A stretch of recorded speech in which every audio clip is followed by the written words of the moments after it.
I think we should all be very concerned as to why the New York Times, the Financial Times, and Bloomberg, these huge media outlets, are demanding the reveal of the list of FTX users who were customers of FTX at the time of their failure. As of now, a judge has deemed that they be kept private to protect them. But now that the 90-day renewal period is coming up, these big boys they want these names to be exposed. And I think there's a reason why, and I don't think it's altruistic. If you guys want to know what we are doing with our cryptocurrencies and why, how we are avoiding situations like FTX. In fact, if you want to know even more insights on our intuition on this cryptocurrency space, I made a video 3 weeks before the failure of FTX, and at the time I was ridiculed for it, for basically calling Sam Bankman-Fried a scammer, claiming he was going to be doing this for world charity. You know, we can get exposure to our group and what we're doing with our cryptocurrencies, and I think it's a really helpful resource for those of you who are interested. A link for that is down below in the video description. But again, getting back to this, is we have to look back at what happened with Celsius. Because what happens when centralized platforms who collect your data through KYC information, which, because these platforms are designed in a centralized manner, they have to obey the laws of certain jurisdictions that they operate within and whose customers they're servicing. They have to they have to collect and fork over a lot of your personal information.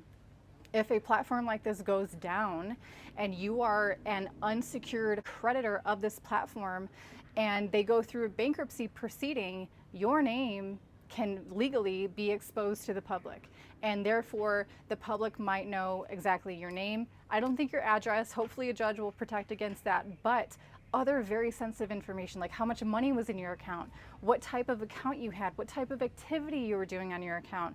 A lot of information that a scammer would love to obtain to take even more advantage of you and try to get as much crypto from you as possible.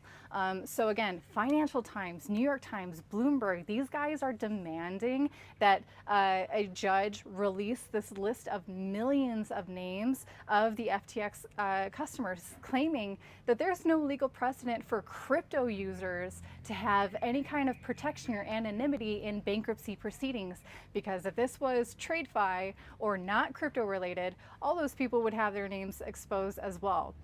The thing with this being crypto related is that type of form of money is not controlled by a centralized third party necessarily. It is your sole responsibility to keep ownership and security over your cryptocurrencies. So that means if you're your own bank, you are your front line of security against, let's say, a scammer. Getting back to the motivations of these big media companies, hopefully, maybe this is the first time you're hearing the name Vanguard and BlackRock.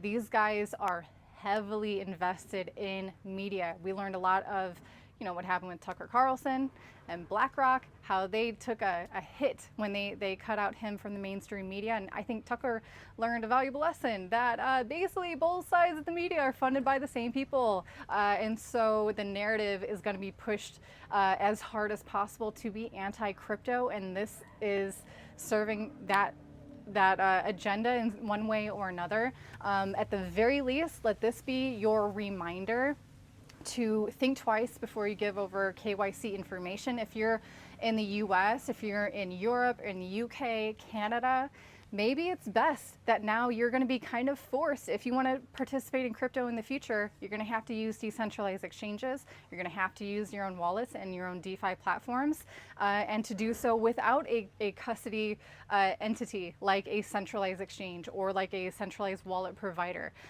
So I think it's going to end up being good in the long run, and I think the sooner you gain those skills, the better for your own experience and for the cryptocurrency space as a whole, so we can be even more robust and keep on winning. Anyway, thank you for watching. Hit like and subscribe. I'll see you tomorrow.